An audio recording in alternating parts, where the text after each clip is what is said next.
mayor inflación. Claro, vos decís que se corre el riesgo, por ejemplo, de que se pidan prebendas a cambio, también cosas a cambio, los interesados en ese pacto. Sí, al margen de eso, digamos... Digan, bueno, yo doy, pero ¿qué me das a cambio? Pensemos, el proceso inflacionario es una carreta que viene tirado por caballos y alguien que le está dando al látigo. Bueno, ese que le da al látigo es el Banco Central emitiendo dinero.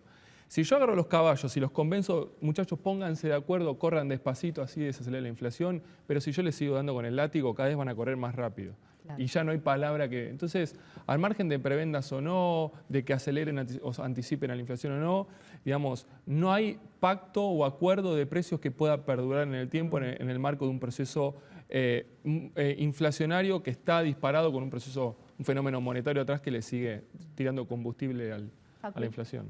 En ese sentido, Esteban, muchos empresarios me decían esto no es más que un parche y en parte tocaban este tema de se va a emitir mucho dinero, digamos, para cumplir con las expectativas que propone este plan. Y por lo que acabas de decir, eso va en contra, digamos, de bajar la inflación. ¿Cuál sería la medida central a tomar para que justamente se cambie esa tendencia de una inflación que, como dijimos, va a cerrar cerca del 55-60%? Mirá, lo que primero hay que entender es que atrás del proceso inflacionario hay un problema monetario. Cuando vamos al problema monetario tenemos, si querés, dos problemas. Uno de stock y otro de flujo. El stock tiene que ver hoy tenés todavía un exceso de monetización que la economía no absorbió y se llama LELIQs. Hoy en 800.000 millones de pesos contra 1,4 billones de base monetaria, que esto nació con las LEVAX en el año 2002 y se vino incrementando. Una parte de la economía absorbió y generó inflación, otra parte no, pero ahí tenés un tema a resolver. El segundo tiene que ver con el flujo y es cómo además de que tenemos este estanque de agua que se llama LELIQ, seguimos tirando mucha agua y eso tiene que ver con el resultado fiscal que se descompone de dos grandes conceptos, si querés. El resultado primario, que el gradualismo de Cambiemos ya en el marco del programa con el fondo venía haciendo mucho esfuerzo para tratar de lograr la convergencia fiscal este año, el equilibrio primario. Vamos a estar aterrizando en la zona de un punto de déficit primario. Y el segundo bloque tiene que ver con los intereses, sobre todo con la parte, en realidad, de intereses que se pagan en pesos, agravado ahora porque con el cierre de los mercados de deuda también hay que monetizar para pagar los vencimientos de capital. Claro. Entonces, en la medida que nosotros busquemos algún mecanismo prudente para resolver la LELIQ, resolves un problema. Lo segundo que sí o sí vas a tener que avanzar es en el flujo. Para avanzar en el flujo vas a tener que ir a atacar el problema fiscal. Entonces, cuando uno piensa, no es porque a uno le gusta poner la palabra integral y consistente a los programas económicos, pero claramente una cosa está linkeada a la otra.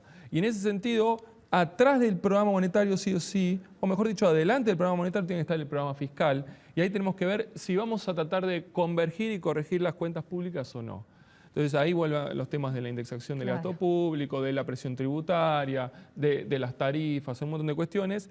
Digamos, está claro que el reperfilamiento barra renegociación barra deuda te resuelven, si querés, un problema. Te generan un problema porque Argentina queda fuera de los mercados de crédito con riesgo país arriba de 2.000, 3.000 o 4.000 puntos. Para el sector privado es un problema. Para el sector público es una solución porque ya una parte de monetización lo tiene resuelta. Es como un concurso para una empresa. Bueno, falta resolver el tema primario. Esteban, cuando uno escucha, lo que escuchamos en el primer bloque, ¿no? Y esa sensación de revival, de escuchar de vuelta medidas que fueron exitosas, sí o no, depende del análisis de cada uno, en el periodo 2003, 2004, 2005, 2006.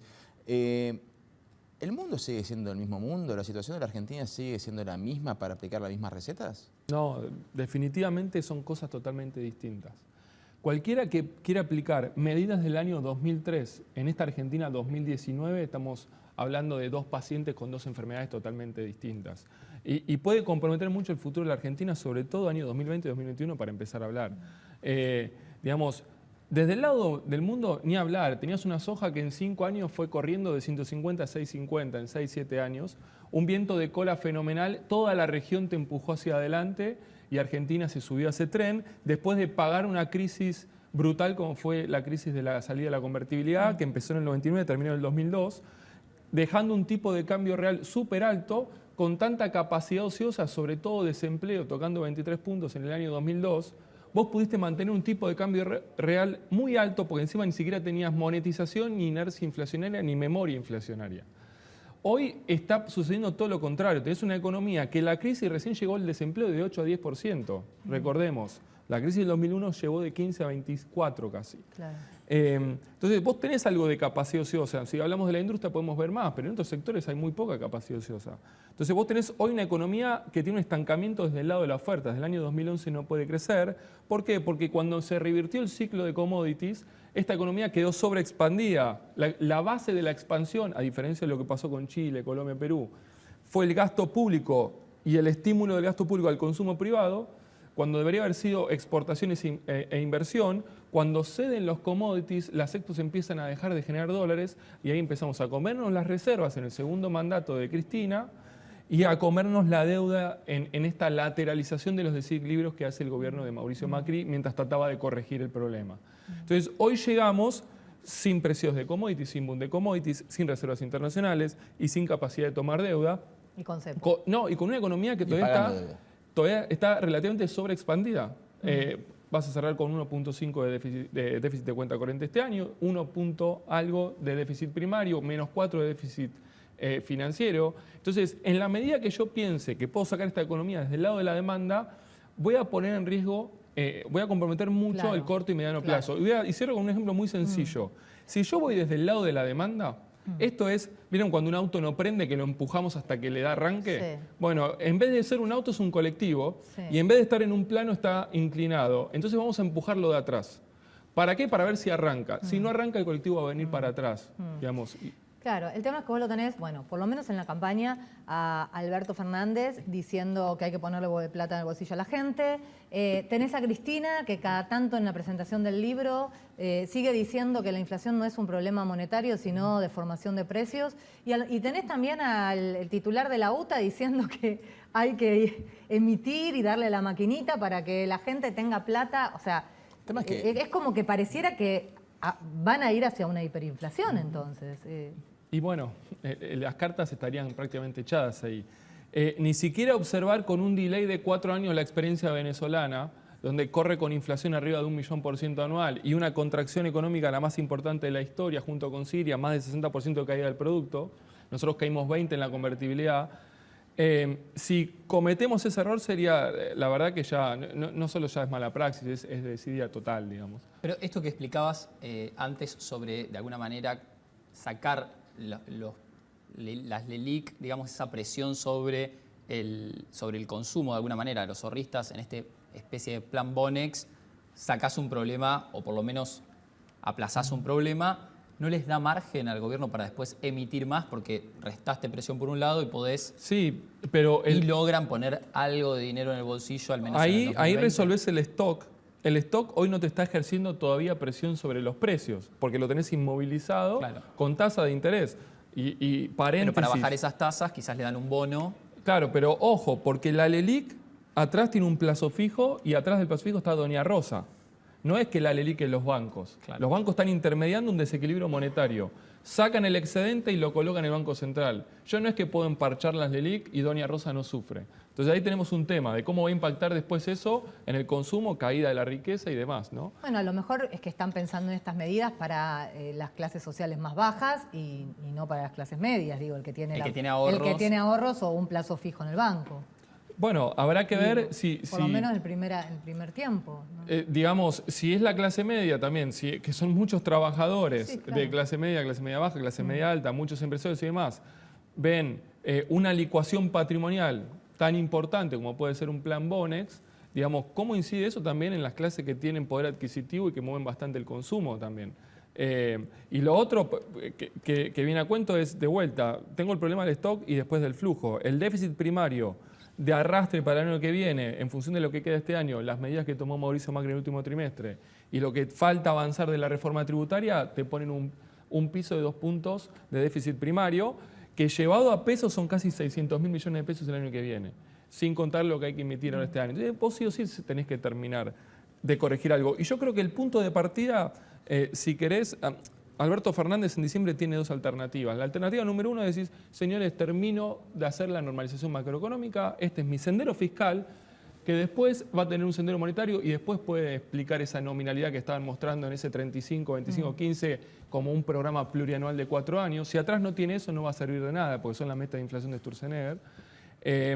La alternativa 2 es la que vos, Giselle, estás mencionando, que es decir, listo, salimos vía emisión. Bueno, y ahí vamos a empujar el colectivo cuesta arriba. Si no arranca, el colectivo vuelve de frente y la estanflación va a ser mucho peor, con mucho más profundidad en la caída y con inflación corriendo de arriba de 50, arriba de 80 o en zona de hiper. Ahora, Esteban, varias veces escuchamos en este programa, incluso vos lo planteaste, que uno de los grandes problemas de la inflación es la falta de confianza en la moneda argentina. Si uno va a la historia inflacionaria, el único momento en el que no hubo inflación en las últimas décadas fue cuando en realidad la moneda era el dólar, simplemente que lo teníamos con otro color. ¿Cómo se hace para construir confianza cuando pareciera que no es que cada 4 años se resetea la economía, sino que permanentemente vemos parches, ideas, uno está de acuerdo, otro no está de acuerdo, y no sabemos qué va a pasar, no te digo de acá al 2021 ni al 2020, sino de acá a diciembre? Bien, construir confianza, te lo resuelvo, y sobre todo confianza en una moneda, en 4 palabras. Disciplina fiscal y su hija disciplina monetaria, no hay vuelta que darle. Después discutamos la puja salarial o puja distributiva, los formadores de precios, los poderes concentrados y demás. Esos factores existen en todo el mundo. O sea, Argentina no tiene una locura Está bien, ahí. pero lo que pasa es que estamos en una situación como de emergencia, eso es una realidad. Entonces, para Sí. hacer lo que vos decís, también hay gente, la idea es que la gente tampoco la pase mal. Bueno, Entonces, pero digo, ojo, ¿qué porque, hacer? Porque si creemos que la solución es el atajo o el camino más corto, podemos comprometer mucho más. Y si hoy hay 2 que lo pasen mal, tal vez el día de mañana sean 3 o sean 10 que lo pasen mal. Y de vuelta, no podemos dejar de mirar el espejo retrovisor de Venezuela. Venezuela desde el año 2013 se termina el boom de commodities, empieza el problema también con el petróleo y empieza a derrapar. Argentina lateraliza desequilibrios y caemos 5% entre el 2018 y 2019, 5,5%. Venezuela cae 63%. Es una implosión macroeconómica nunca antes vista en la historia. Entonces, si queremos seguir resolviendo los problemas por la vía del atajo, vamos a poner en riesgo la situación macro de los próximos 2 años y puede implicar una caída realmente muy, muy profunda. Vuelvo, digamos, a apelar un poco a lo que hablé hoy con algunos empresarios y lo que venía hablando en las últimas semanas. La expectativa, digamos, de ellos, más allá de lo que puede llegar a ser el plan concretamente de Alberto Fernández, está puesta en reactivar el aparato productivo bien a través del financiamiento, digamos, por la baja de tasas o de alguna manera algún tipo de incentivo. ¿Crees que si logra Alberto Fernández resolver alguno de estos puntos puede generar en el mediano plazo una reactivación real en el sector productivo? Mirá, yo ahí separaría, si querés, temporalmente 2 espacios. En primer lugar, año 2020, podríamos tratar, en el mejor de los casos, de conseguir que esta economía que se quiebra tras las PASO y en este cuarto trimestre está cayendo, encuentre piso y si todo sale bien, en el segundo o tercer trimestre del año que viene, la actividad empiece a recuperar. Entonces, para visualizar eso hay que entender que hoy tenemos un problema adentro de otro. Entonces, ahí estoy resolviendo el problema 1, que tiene que ver esa fase recesiva que empezó en el segundo trimestre del año que viene, pasado con la sequía y la corrida cambiaria. Es una economía que se queda sin financiamiento, no tenemos reservas, no tenemos deuda, acudimos al FMI y a partir de ahí empieza una corrección importante, 5,5 de caída, desempleo de 8,10. Esa fase la podríamos recuperar. Y ahora yo pregunto, bueno, ¿y eso además es suficiente para para solucionar el segundo problema, que es esta estanflación que desde hace 8 años no nos deja crecer? Y yo te digo que eso no. Porque para eso hoy tenemos todavía una economía que está con un estancamiento de oferta, una estanflación de oferta en realidad, por asfixia fiscal. Así como en la convertibilidad, el 1 a 1, que se fue apreciando en términos reales, te fue asfixiando la economía y de alguna manera nos llevó a la crisis 2001-2002, cuando uno analiza por qué hoy estamos en esta inflación, porque Cristina Fernández... con inflación, ¿no? Exactamente. Si uno piensa esas medidas que están mencionando, son todas las que aplicó Cristina Fernández en el segundo mandato. Yo les pregunto, ¿cuánto crecimos? Nada. Ahora, Esteban, todos los economistas que están rodeando a cualquier político fueron a las mismas aulas que cualquier otro economista, ¿no? O sea, ¿saben de estas cosas? ¿Tienen estos conceptos en mente? ¿No se lo pueden plantear? Porque puedes tener un presidente ingeniero o un presidente abogado, pero consulta a los economistas, ¿no le dicen estas mismas cosas? Desconozco. Desconozco qué está pasando en las aulas argentinas porque Si uno piensa en la economía argentina, digamos, no quiero entrar en discusión de cuándo se rompió y demás, pero sin lugar a dudas que estamos en un tren de decadencia relativa fenomenal. Pero no solo eso, cuando uno agarra desde mediados de los 70 o desde principios de los 80, recuperación de la democracia hasta acá, Argentina es literalmente la macroeconomía más inestable del mundo.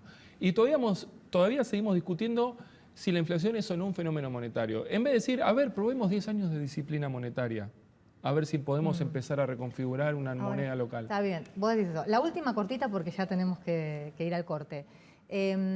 No funciona. Si tenemos que recurrir a la experiencia en la Argentina, no han funcionado ni los modelos populares, progresistas, socialistas, como quiera llamarlos, y tampoco los neoliberales. Vamos de uno a otro, incluso también en la región. ¿Qué se hace? Porque...